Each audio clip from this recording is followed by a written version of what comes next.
Bismillahirrahmanirrahim. Alhamdulillah Rabbil Alamin. Wassalatu wassalamu ala alihi wa sahbihi ajma'in. La hawla wa la quwwata illa billah. Saudara-saudari Pusat Majlis, colleagues, ladies and gentlemen, brothers and sisters, for the interest of time, you need to finish this, I think, by 9:30, because there will be a Board of Governance meeting at precisely 10 o'clock. So I will take not so much of your time. But first of all, to welcome you and thank you very much for making time for this Merdeka celebration of ours, Sayangi Malaysiaku, Malaysia Bersih.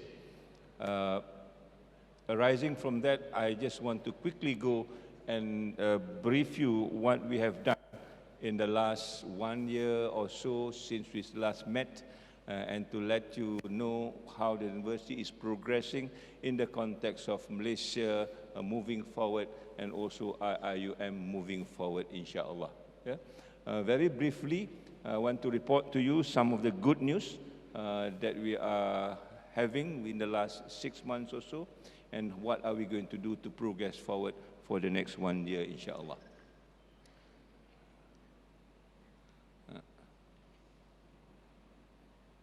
Okay, first of all, I think we are now very much focused on the flagship, because the flagship is the new program that we want to bring the university forward to make it more visible.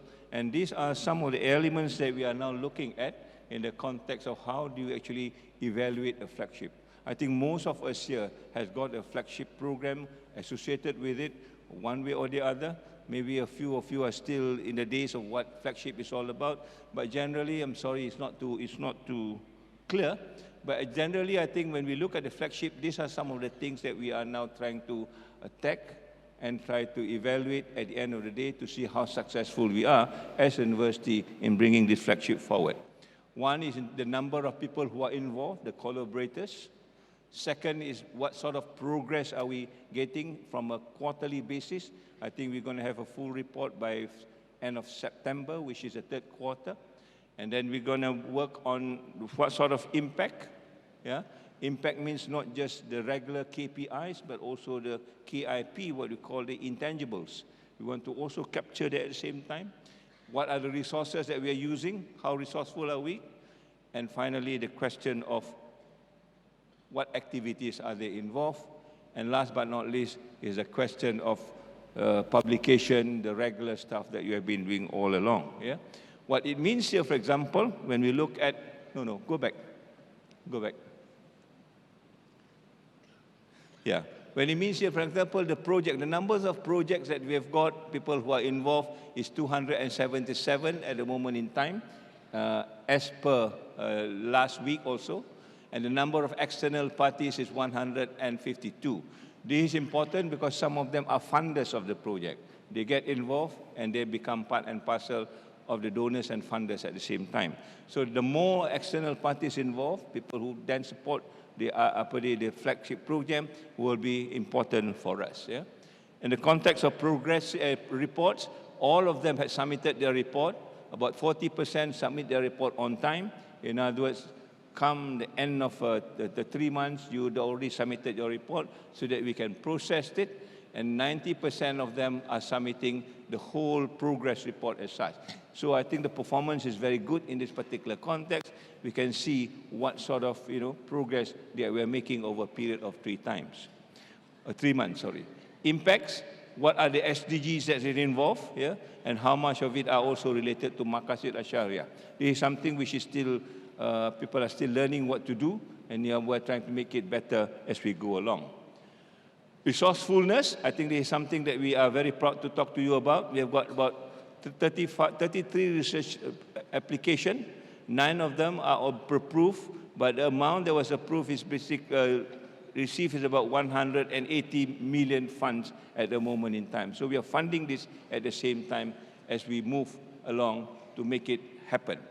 In terms of activities, there's so many numbers of students, almost 2,500 students are involved, almost 400 staffs are involved, and 132 external parties are also involved in terms of organization, and there are about 77 activities at the same time. So in other words, any one time, there are always activities relating to the flagship, And last but not least, a number of publications. So far, there's 25 publications related to that. So these are the data captures that we integrate. We are going to detail this a little bit more tomorrow, and then come back to you and see how the reporting ought to be made. Yeah? Next one. Now, another good news from research point of view, when we look at the FRGS that we have got until August this month, we will see, I think we just push the button. Yeah? From 2006 to 2019, I'm happy to report that we have got the largest number over the last maybe 15 years or so, right? We have got 111 projects being approved under FRGS. For the first time, we breached the 100 marks as far as numbers of FRGS approved. All this comes from your effort. Some of it comes from the flagships. Otherwise, it comes from the traditional way of doing research. More importantly, in terms of money, please. We have captured for the first time again to breach the 10 million marks by the end of August.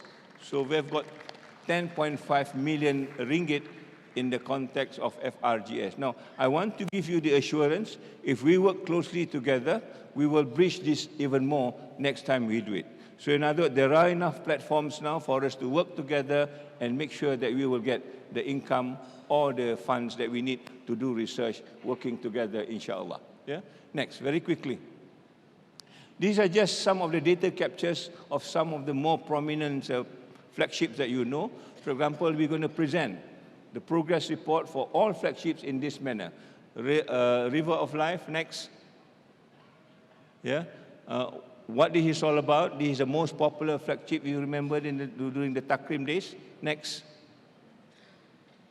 How many people are involved? What are the projects? Who are the members? And so on and so forth. These are data captures that we are interested in. That the more numbers that you give it, the better for us to actually present it to you. Next. Right? Which are the pillars that is involved in terms of 11 Malaysia plan?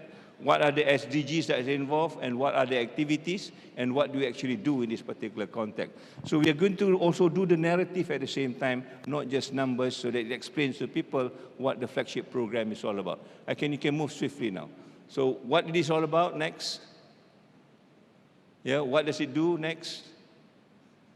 What are the research involved? How do you actually impact it in terms of rehabilitation in this particular case, and who are the team members? Yeah. The second one, this is just about the rivers of life. The second one is another one. This is talking about the mosque, which is not as technical as the river of life, just to give you another show. Next. This is a mosque in the post-materialist era, coming from the Kuliah of River Knowledge and Human Sciences. Next. All right, this is the second runner-up for the last Takrim award. Next. What this is all about, basically the same as the River of Life. Who are the collaborators? How many mosques are involved? What are the participants? What are the SDG goals that they capture at the same time? And then later on, we can correlate this. Next. Yeah, these are the actual program structure that they have been offering. People hopefully can click into this, and it will link to the actual program that we will provide over a period of time. Next. There again, there's activities. Yes, next. Next.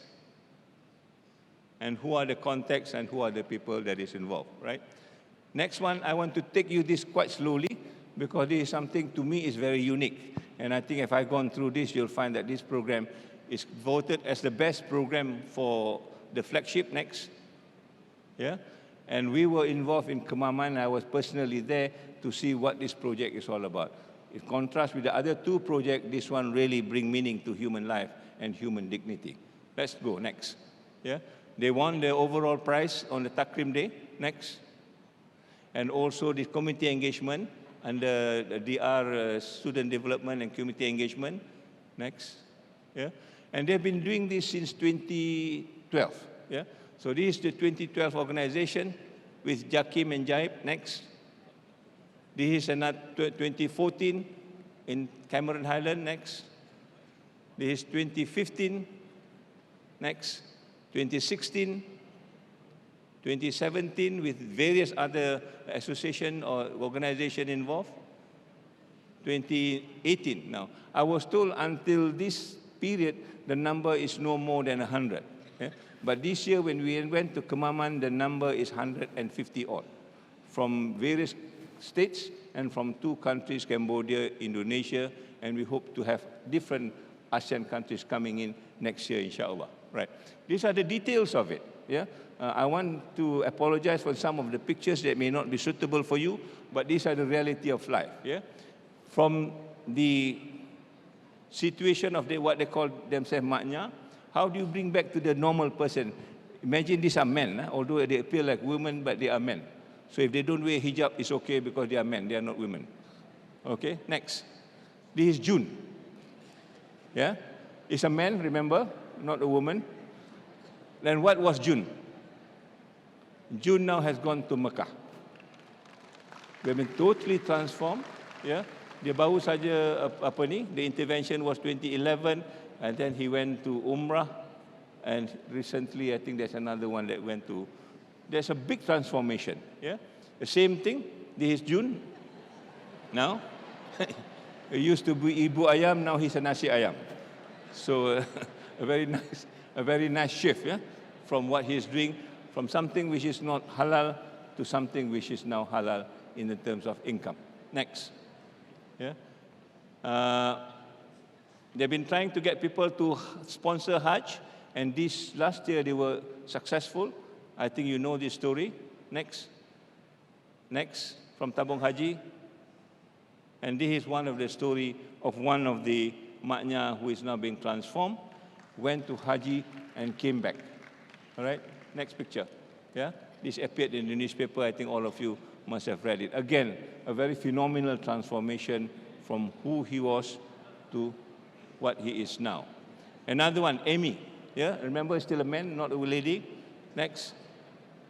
Now that's Amy now. Yeah, has gone, and now she has been to Umrah to do the same thing as the other colleagues have done. Next. Another Mira. Yeah. This is Mira today. All right. Next. This is purple. Okay. And that's purple today. Yeah. Dark purple. Compared to the previous purple. Right. There's a new purple now, and he's married with 2 children. I cannot describe what this is all about. Yeah? But you can see the kind of phenomenal change that individuals are going through to the kind of flagship programs that we are now trying to put in the level of high. Adik, Thai, this is him now. Next. And that's him now starting an own tadika and working towards the normalcy rather than LGBT thing. Yeah? Next. Mona. That's Mona now. Yeah? Next. And that's Hafiz, not our Hafiz here, different Hafiz.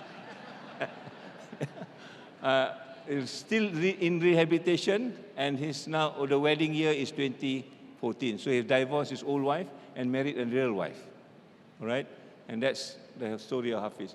And that's another, another person also married a real woman in this particular case. Next.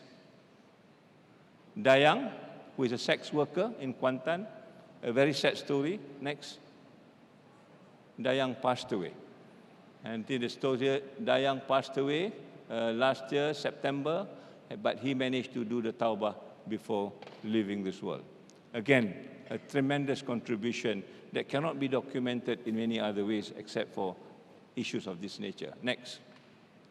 So Alhamdulillah, yeah, by helping bring them to normal, we managed to close about 60% of prostitution centers in Kuantan. No journal will accept this. No first-year journal will accept this. No scopus will even talk about this. But in that, this is so important in the mission of the university and building a really true Ummah. Yeah? So I want to emphasize that flagship is just not about the academia, but it's also about the Islamic sort of, mission moving forward, trying to bring back people to what Islam is all about in this particular context. Yeah? There are HIVs involved, and there are other problems that we need also to start looking. This year, yeah, when we were in Kemaman, we gave 2 packages of Haji to 2 people. One who is already on the road to taking all the surgical things over his body, all right? The other one who is, quote unquote, has divorced his LGBT wife and now moving forward to look into the real marriage life as far as a Muslim is concerned. And 1 package for a person to do Umrah. Yeah? For this, I would like to thank the masjid for giving the donation to make this possible so that these people has a different motivation moving forward. Right. Very quickly, another 10 minutes. These are the performance of other type involving the student. Remember when we were in Oasis, I think last year we talked about this offensive strategy that we want to build on. Alhamdulillah, as far as student development and community engagement is concerned, these are some of the offensive targets that we have achieved, at least internationally. Yeah? A global champion in Maybank Go Ahead Challenge, Australians InterVarsity debating, 4 of this. Yeah? Southeast Asian Leadership Initiative, 1 student who are now in Brown University. These are the locals one. Tunas Usaha Belia Bumiputra won the prize, I think one of the best prize, and the Takrim Days, the one you have seen. Yeah? So we are going to target, and alhamdulillah, there are many more that is coming as we move on to the end of the year. We want to receive at least 10 of this. I think we are almost there, inshallah. Next. These are the impacts that is done as far as community work on student development and community engagement is concerned, starting from making a matrix of what Sejahtera is all about, right? And right down to have a program where we actually coach the student in what we call Kami Anak Dunia, a program that was done by the Student Affairs. Next. Yeah? These are some of the empowerment activities which is very important that allows us to win. Once you empower the student, I think, inshallah, the student will make it on their own rather than being dependent on us. And this is the kind of, activities that we want to have for student development so that they can be the global citizen as such. Let's move on. Yeah? Last good news is basically, last year we talked about so much of Falsafah Pendidikan Kebangsaan. We did a seminar, we produced a book, but alhamdulillah, just 2 or 3 days ago, we were told by Kementerian, can you, next one? That IIUM, particularly the Kuliah of Education now, is given the task to be the center for Falsafah Pendidikan Kebangsaan, to do training of trainers for all other universities in the country, private or public, yeah? And also to make Falsafah Pendidikan Kebangsaan as the root philosophy of this university in connecting with the rest, and also making us a reference center as far as Falsafah Pendidikan Kebangsaan is about. Yeah? There'll be a lot of engagement because we're going to implement this as soon as possible within the next semester or so. There are a lot of people who are discussing on this, and I hope some of you will come forward to volunteer to be trained. So at the end of the day, we can be, insyaAllah, the center for Falsafah Pendidikan Kebangsaan, not only in Malaysia, but hopefully regionally and also internationally. Yeah? So as you go around, you see these kind of posters. There's one in the Kuliah of Education. There's 2 in the, what you call the Muhammad Abdul Rauf building, that you need to be familiar of what the Falsafah is all about, so that all of us in this university can walk the talk as far as Falsafah Pendidikan Kebangsaan, contextualizing on this word sejahtera. Semalam, 2 or 3 philosophers has come to see me to talk about how do we philosophize and give some underpinning theoretically on what sejahtera is all about to make it more academically meaningful, insyaAllah. Yeah? I think that's about all. Can I have the next slide? Yeah.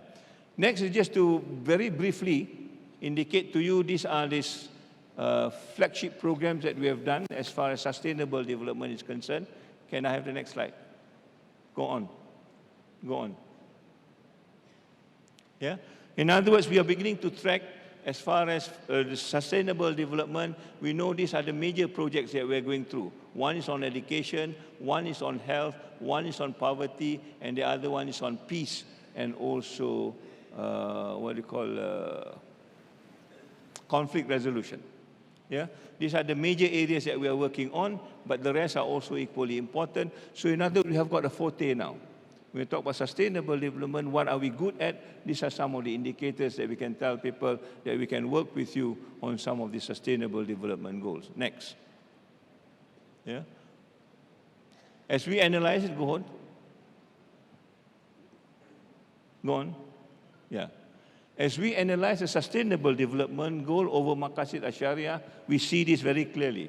In the question of faith, there is not enough sustainable development goal. In other words, from the Islamic point of view, the sustainable development goal is still not balanced, right? So what do we do on this? Now we have worked out. Next. Go ahead. Yeah. So we are now creating another sustainable development goal, very seriously, and trying to do sustainable development goal 18, which is about spirituality. So here, university is contributing to sustainable development goal that we think is not sufficient enough, and we're going to work this, and we are now in contact with UNESCO, trying to tell them that we are doing this, and so far they give us a green light to do this. Yeah? And if we can do this, inshallah, this will be another center for sustainable development goal 18 that talks about spirituality, which is part and parcel of the university mission to move forward. Yeah? So this will then be connected to what we always talked about, leading the way, Rahmatan lil Alamin, via Khalifah, via Amanah, and via Iqra. Next. No more. Okay. So very briefly, I hope you are convinced that we are now moving into a direction that we have paced for ourselves. I think we need to move a little bit more quicker because time is not on our side. But all of this, I think, is a demonstration that we have moved things into its own place. We are now going to define it. We are going to detail it. There are many more meetings that we are talking about how to capture data, how to make the data quite different from what it used to be. And I hope all of you will be involved in making this decision and also putting it in place as far as IIM is concerned. And then I think IIUM in this particular context can really lead the way. Yeah? There's a new uniform that I've been given, right? But behind this, you have got this word. Leading the way. Yeah? So leading the way, boleh fokus sikit lah. Yeah?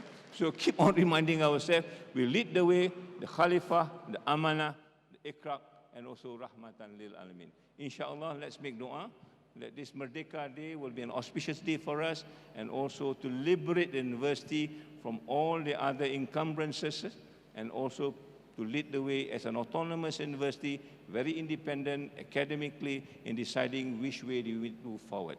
If we do this together, inshallah, we will achieve the goal that we want to achieve in the shortest period of time.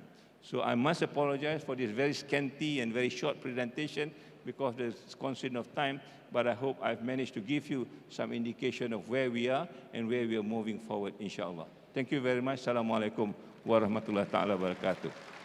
Thank you, Tan Sri, for your